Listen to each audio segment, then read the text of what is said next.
Que rufem os tambores! Começa mais um resumão semanal, principais notícias e alguns rumores do mercado de hardware PC Game, também de consoles, por exemplo, o Xbox Series S, que está subindo aqui no Brasil, entre outras coisas. Na descrição, como de costume, todos os tópicos para que vocês possam navegando, grupos de promoções para que vocês economizem. Agora nós temos um grupo de promoções gerais também, que em breve vai começar a ser atualizado, tá? Então, um grupo de hardware, smartphone, tem muita coisa lá, dá uma olhadinha. E também nós temos aqui o convite para que vocês conheçam o nosso patrocinador, confira rapidamente. Windows e Office barato é na GVGMall. Ao pesquisar por Windows, encontramos dezenas de opções para um ou mais PCs entre Retail e OEM que ativam um PC de maneira permanente. Ao utilizar o cupom PH25 no carrinho, seu Windows 11 Pro OEM sai por apenas R$ 122 e o Windows 10 Pro OEM por R$ 84,15, podendo também utilizar para ativar no Windows 11, disponível em inúmeras formas de pagamento, inclusive PayPal. Basta então ir no Windows, selecionar para ativar o sistema, digitar a chave que você recebe por e-mail e pronto, Windows ativado. Clique nos links na descrição e saiba mais. Começando aqui o nosso resumão falando sobre driver. Praticamente todo o resumão eu falo sobre isso, né? Os jogos novos surgem todos os dias e os fabricantes sempre trazem drivers para que tragam correções. Por exemplo, aqui no caso do Alan Wake, se você não viu, já tem um teste que eu postei ontem do Alan Wake aqui na 4070, e na semana que vem a gente vai ter teste da 4060 versus 7600 versus ARC A770, tá? No caso da AMD, eles lançaram um driver beta, né? Um driver preview, onde traz uma correção justamente para o Alan Wake. Eu observei esse flick que estava dando nas texturas quando eu estava jogando, quando eu usava sem o FSR, com o FSR sumia. E agora com esse driver, tanto sem FSR quanto com, não tem mais esse problema. No caso da Intel, eles liberaram também um driver beta, onde eles apontam que no Alan Wake você está tendo um ganho de performance de 20 a 22%, dependendo da configuração, em relação a drivers mais antigos. Então não tem o que questionar. Você vai jogar esse jogo em particular, atualize o driver. Caso contrário, Lucas, estou jogando só jogos antigos, não faz tanta diferença para você. No caso da NVIDIA, é um driver certificado WHQL, já não é um driver beta, que traz suporte oficial ao Alan Wake, tá? Bom, então seguimos aqui falando agora sobre a questão do Mesh Shaders, porque esse é um jogo mais recente, apesar de não estar utilizando a Unreal Engine 5, ele usa uma engine robusta ali, feita pela Remedy, né? E já apareceu em jogos como Contra, enfim, não sei se é exatamente a mesma iteração da engine, se teve alguma melhoria em relação a isso, mas é uma engine que exige ou pede certos recursos, afinal, ela está dentro do DirectX 12 Ultimate. O que acontece? O Mesh Shaders acaba sendo um recurso que faz diferença na performance. Eles não obrigam você a ter o Mesh Shaders, mas eles recomendam que você tenha. Observa que está aparecendo até um aviso aqui, ó.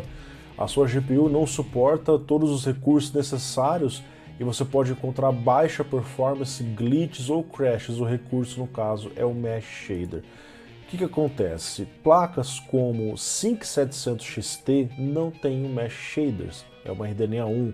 Placas como a 1080 Ti também não tem. Então o que acontece? A 5700 XT está fazendo 25 quadros aqui no Alan Wake 2 em Full HD na configuração máxima. Em comparação com ela, a 3050 e a 1660 Ti, que são placas mais fracas, estão fazendo um pouquinho mais de desempenho.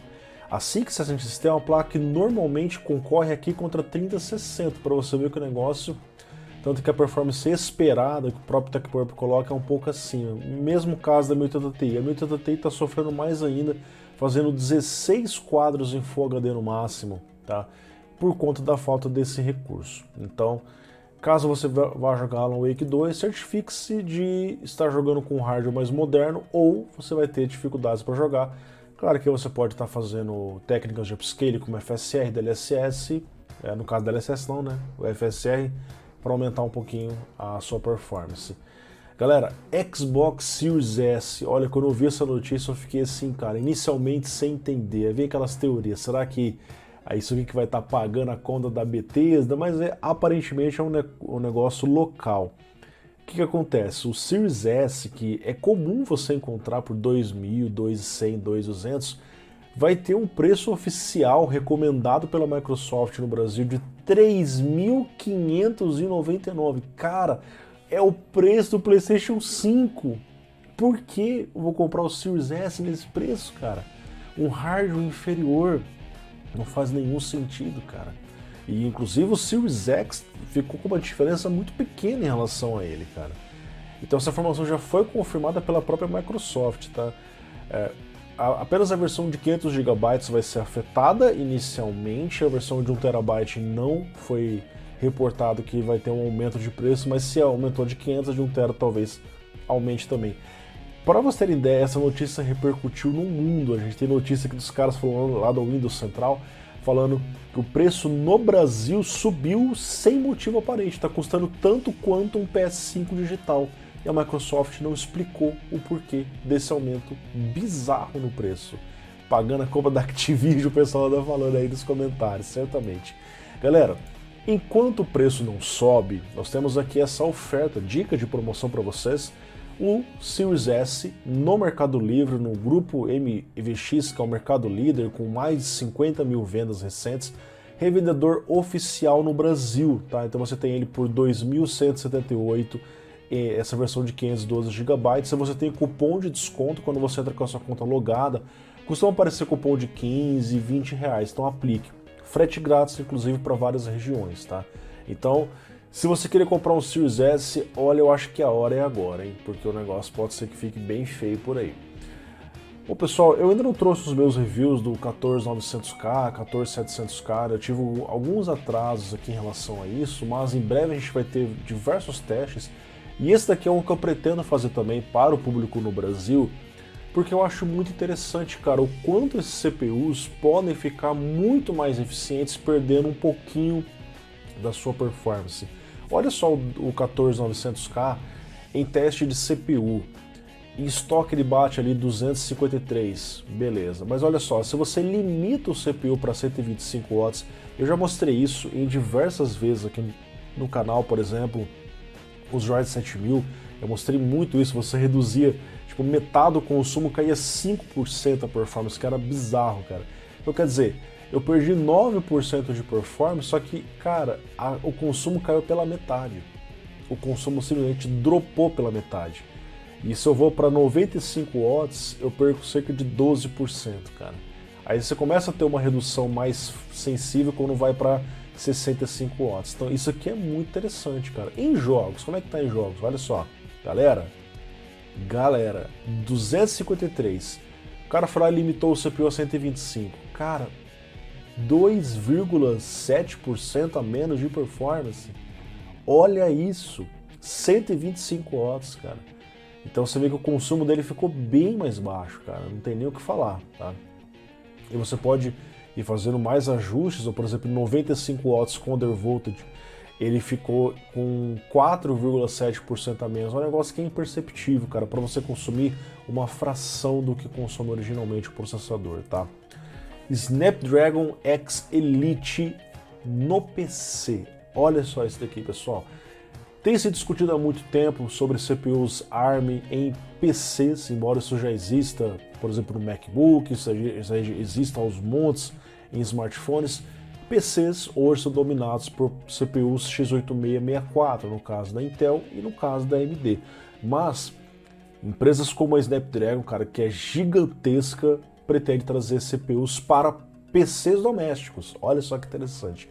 Segundo o que eles falam aqui, ele vai ter uma alta performance em inteligência artificial, que eles citam 55% de ganho em relação ao seu antecessor, mas falando de plataforma PC, eles citam que eles conseguem oferecer 1/3 do consumo de energia do seu competidor. Claro que nem nas linhazinhas pequenas eles falam qual seria esse competidor, mas é fato que alguns CPUs da plataforma x86-64 consomem muita energia, como é o caso, acabei de citar, o próprio 14900K. Não deve ser esse o concorrente dele, mas a gente sabe que realmente existe um salto de performance por watt muito considerável em CPUs ARM. A gente vê o que a Apple tem feito com o M1, com o M2, por exemplo, né? Em relação à GPU, ela tem 4.6 teraflops, que é uma performance nível Series S. Cara, Series S nesse tamanho de chip, realmente interessante.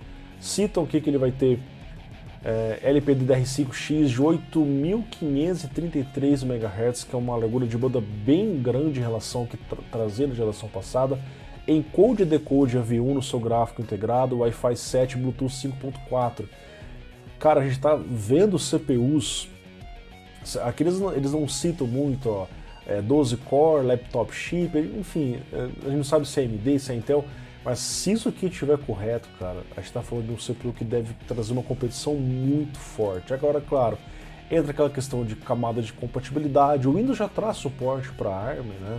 Mas muitas aplicações são feitas em x86-64, então você vai ter que ter uma camada de compatibilidade, que é uma coisa que a Apple faz com algumas aplicações, e nem sempre essa compatibilidade traz a performance necessária. Então aplicações que são feitas pensadas no ARM aproveitam melhor disso, que é o caso das aplicações que a Apple faz para o MacBook, por exemplo, tá? Aqui nós temos uma atualização do Windows 11 que deve vir em breve, onde eles fazem uma otimização do recurso daquelas canetas, sabe aquelas telas touch, você vai lá e escreve, enfim. Agora você vai conseguir fazer a escrita em qualquer uma dessas barras de digitação, de pesquisa, usando aquela interface moderna do Windows. Então aquelas aplicações que são legadas, né, aquelas mais antigas, que ainda usa base lá do Windows XP, Windows 7, você não vai conseguir utilizar. Mas em boa parte da interface do Windows 11 você vai vir aqui e digita Start Menu, vai abrir o menu iniciar, só escrevendo na tela, que é um recurso bem-vindo, especialmente para caracteres especiais, contas matemáticas, né, para você não ter que ficar digitando fórmula e símbolo, acaba sendo um diferencial interessante, sim. Aqui nós temos, pessoal, essa placa-mãe, cara, eu quis mostrar para vocês. Sei que não é muito o foco do nosso canal, mas, cara, olha que placa linda, velho. Fala sério, cara. Essa aqui é uma placa para CPUs Threadripper Pro, que foram lançadas recentemente com a arquitetura Zen 4, né? Até, se não me engano, são 64 núcleos, acho que são mais núcleos, agora não lembro. Perdi as contas aqui de tanto núcleo que tinha, não, são 96 núcleos no máximo, né? E olha que belezura, cara, esses dissipadores. A placa tem um design bem sóbrio, né, cara? O CPU é tão grande que teve que orientar o socket de lado. 2 conectores de 8 pinos, cada um para um lado do VRM, os slots de memória aqui, vários slots PCI Express. Agora o minerador já cai aquela lágrima assim, o cara, pô, eu lembro disso aí, cara, um monte de slot PCI Express, hoje em dia já não tá mais aquela coisa como antes, né?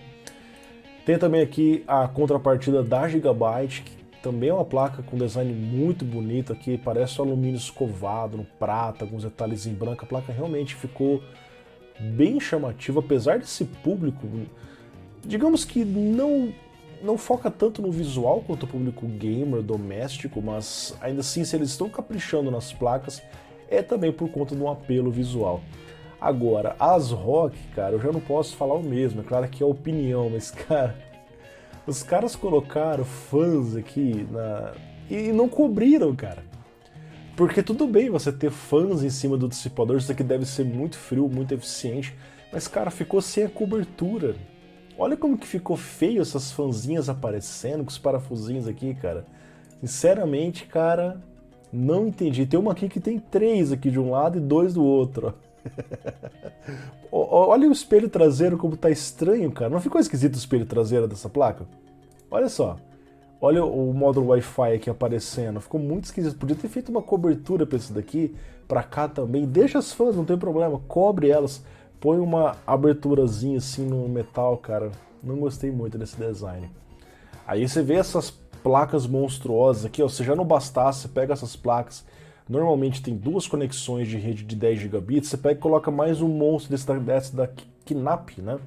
Basicamente é uma placa com dual 10 gigabits, você pode usar as duas, inclusive juntas, elas trabalham com certos recursos ali até 20 gigabits por segundo. Você vê que ela tem um chipset com dissipador próprio para poder fornecer esse tipo de energia, e ela suporta o SRIOV, que é um recurso que permite uma utilização menor de CPU em máquina virtual, reduz a largura de banda, enfim, é um recurso de maior eficiência para virtualização. É um recurso também bem-vindo para quem trabalha com isso. Seguindo aqui, pessoal, falando sobre a Morse Thread MTT S80. Essa aqui, pessoal, é tipo uma Intel Arc, só que chinesa. mas de um escopo muito menor, porque a Intel é gigantesca no mercado. A Moore's Thread é uma possível concorrente no cenário de placas de vídeo para daqui a, sei lá, cara, 5 anos, talvez 10 anos. Eu gostaria de poder testar uma placa dessa, cara, fico muito interessado. Só que assim, cara, aqui você vê, olha, é a primeira placa de vídeo com PCI Express 5.0. Uau! Deve ser muito rápida. 16 GB de VRAM, mas cara, nível de performance de gráfico integrado. Ela mal bate uma RX 6400. Então assim, ainda é um estágio inicial, cara, não é... Você vê que chama atenção o PCI Express e 16 GB de VRAM, mas não significa nada. O preço dela tá $164, é uma promoção que eles vão fazer no 11/11, né? Mas assim, mesmo por esse preço, cara, se você pega placas, ao menos no mercado dos Estados Unidos, tem placas muito melhores por esse preço, é incomparável, tá? Essa placa, se fosse vir para o mercado americano, tinha que ser vendida ali por, sei lá, $70, e olhe lá, cara. Mas assim, para o mercado chinês, que é o público deles, né? Para quem vai jogar MOBA, MMORPG, até vai. Só que essa plaquinha ela não tem um consumo de energia tão baixinho para isso também não, cara. Então, acho difícil essa placa vender, exige uma evolução dela no futuro próximo. Aqui nós temos a ASUS lançando uma TUF 4070 Ti branca, muito bonita, inclusive. Pelo que eu vi, não mudou nada em relação à placa versão preta, inclusive até o PCB ficou preto, eles poderiam ter pintado o PCB de branco igual as Galaxy, hein, cara, ia ficar lindona. Mas ainda assim eu achei bonito o design. O que vocês acharam em relação à placa na cor preta ou branca? Eu tenho percebido que tá voltando à tona PC branco, né? Tinha saído um pouquinho e tal, agora parece que tá surgindo bem mais opções. Antes era muito difícil você achar gabinete branco, placa-mãe branca. Tá aparecendo mais opções e assim você tem mais liberdade de montar caso você queira, tá? Aqui nós temos um gabinete também bem interessante, cara. Olha, eu compraria esse gabinete, cara, que eu achei um conceito muito bonito. Não tinha visto outros assim. Basicamente, você vai ter aqui na tela lateral, na diagonal do gabinete, que é uma coisa incomum, um display enorme, ó, fora a fora, para você colocar relógio, provavelmente monitoramento do CPU, coisas interessantes para ficar aparecendo no seu PC. Fora isso, ele tem um espaço legal, muitas aberturas. Olha essa abertura na parte de trás. Traz o suporte nativo para colocar a placa na vertical e a placa na horizontal. Tá? A abertura na parte de trás aqui para você colocar um radiador também é bem generosa. E até umas conexõezinhas USB nesse canto aqui. Inclusive, acho que esse aqui deve ser o botão de ligar. Achei um conceito interessante, cara. E essa telinha, cara, é um grande destaque dele. Olha que legal que ficou. Dá para você personalizar e colocar várias coisas aqui. Achei muito legal. Pena que esse tipo de coisa dificilmente vem para o Brasil. Aqui nós temos mais uma marca anunciando o suporte ao LGA 1851, sendo compatível com coolers que já existiam. Na verdade, isso aqui não pega eu de surpresa, porque já faz tempo que a Intel mantém uma compatibilidade entre troca de sockets. Então, quando você foi para o LGA 1700, lembra que os coolers eram compatíveis em boa parte dos casos, alguns exigiram algum kit.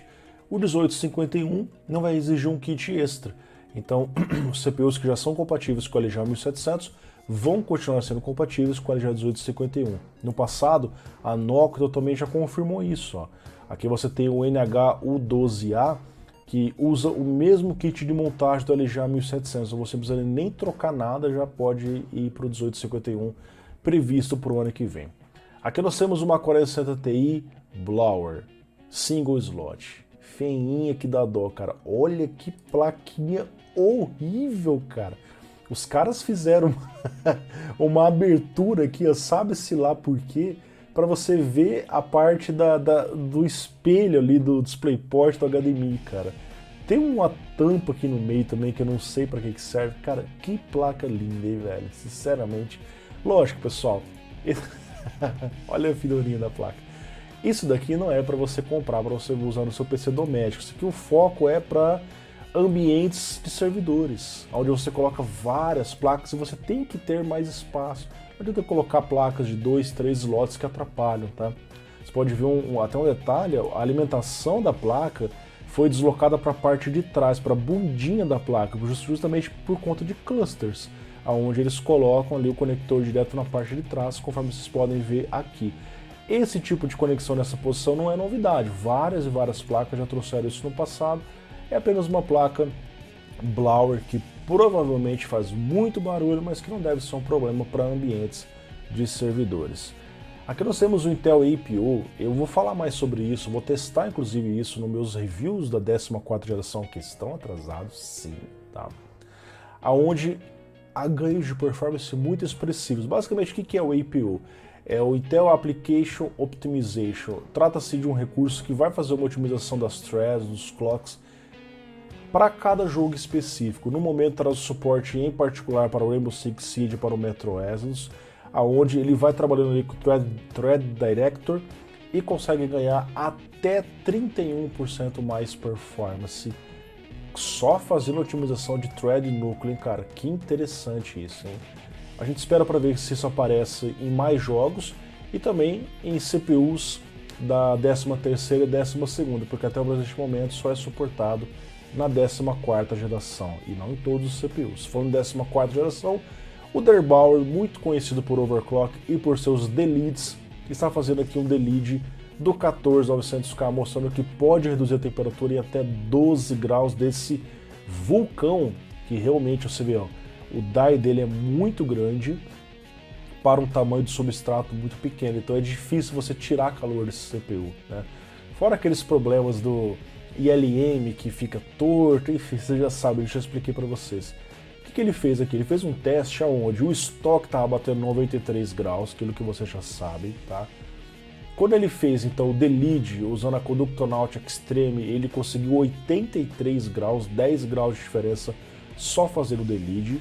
E quando ele usou aquele Contact Frame, que é o que desentorta o CPU, 81 graus, 2 graus a menos. Então, até uma observação que o consumo de energia do CPU caiu um pouquinho, possivelmente por conta da temperatura menor que ele conseguiu estar utilizando aqui. Um teste bem interessante.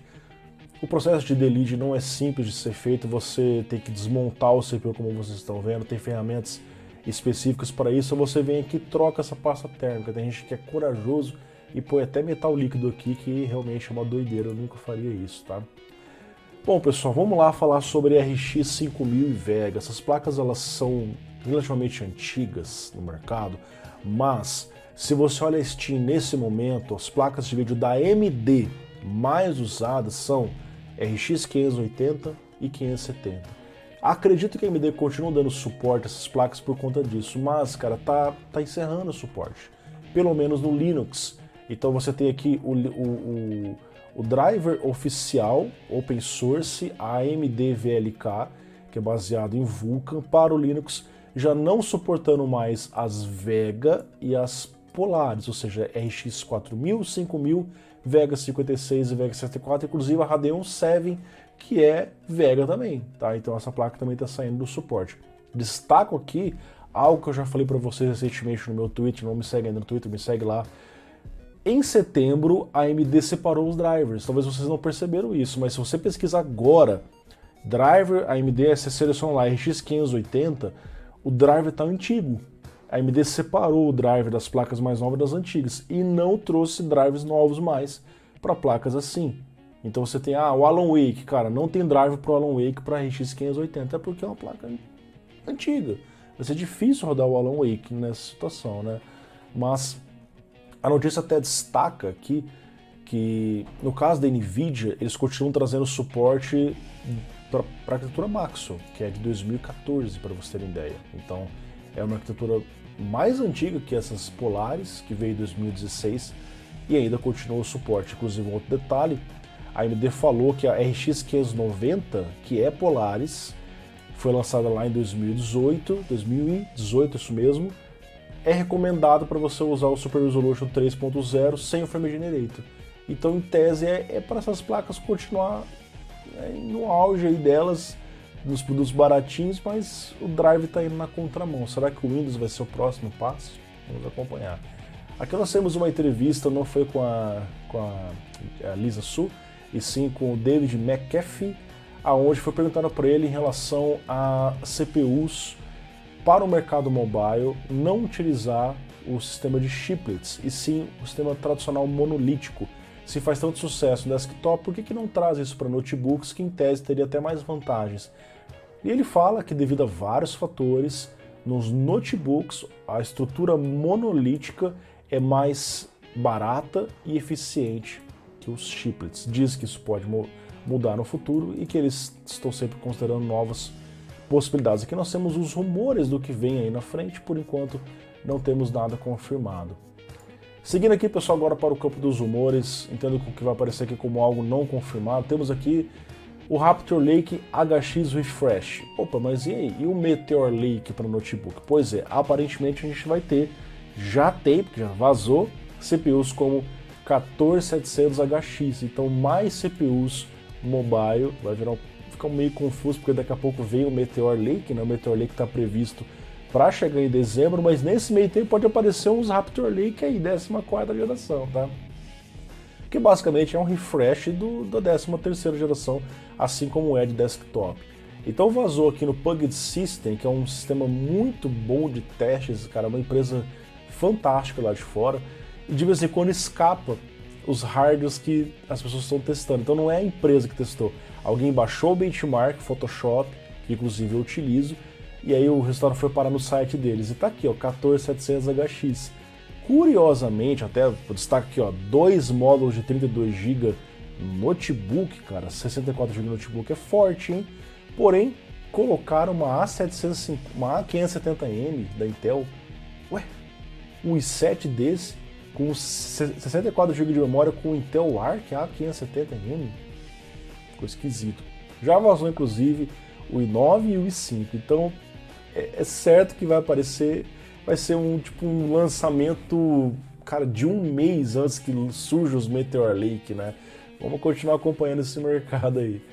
Bom, aqui nós temos a notícia que não é confirmada ainda. Nós temos fontes próximas da Reuters, aprendi a falar, não é Reuters, Lucas, é Reuters. Falando que a NVIDIA está muito interessada em ingressar no mercado de CPUs. Peraí, mas a NVIDIA tem CPUs? Tem para servidores. Tem, por exemplo, ali um SoC no Nintendo Switch, é um hardware da NVIDIA. Agora, estou falando de CPUs para PCs domésticos, para usuários finais, assim como a Snapdragon estava fazendo. O que eles estão falando aqui é que eles irão trabalhar com a arquitetura ARM, que é uma coisa muito óbvia, afinal a licença x8664 é da AMD e da Intel, e não, a NVIDIA não tem o acesso a ela. Então, é possível que em 2025 nós tenhamos CPUs NVIDIA para desktop. Já existe para servidores, CPUs ARM NVIDIA, para desktops, usuários finais, seria novidade. Vamos acompanhar esse mercado. E aí a Intel, através do seu CEO, foi questionado sobre isso. Tem empresa aí como NVIDIA, discute-se que até a AMD pode trazer SoCs com ARM e a Qualcomm agora. E aí a Intel falou assim, olha, estamos levando em consideração isso, mas não estamos muito preocupados por enquanto, porque eles têm confiança no seu portfólio, no seu desempenho, enfim. Então a Intel não está muito preocupada com essa ascensão do ARM, uma futura ascensão em PCs domésticos, né? Vamos ver o que vai rolar daqui para frente.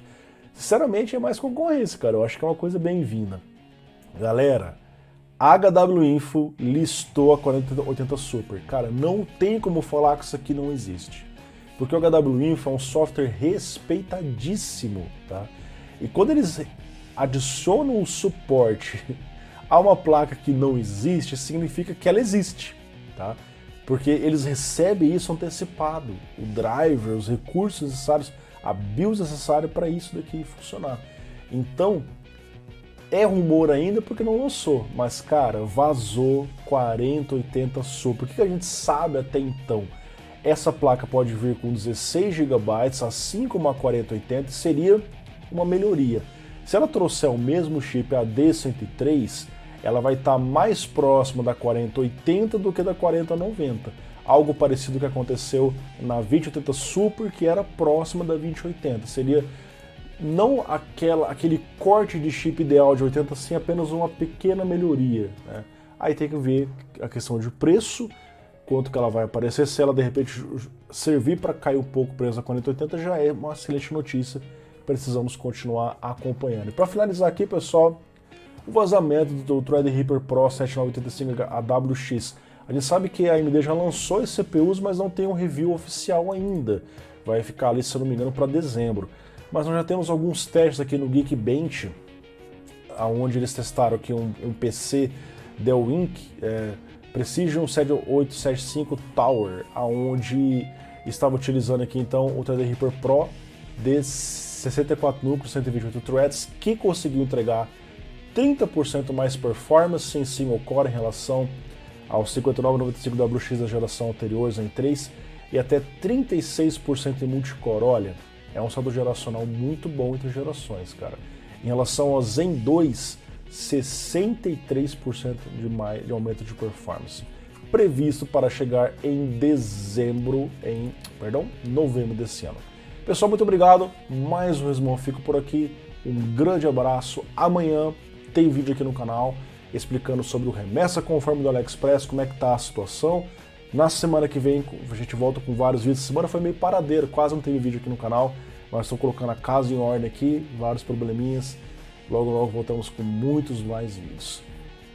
Novembro chegando, 11/11 do AliExpress, será que vai ter promoção boa? Vamos acompanhar ao vivo aqui, cara. Black Friday também. Fiquem de olho. Grande abraço, até mais.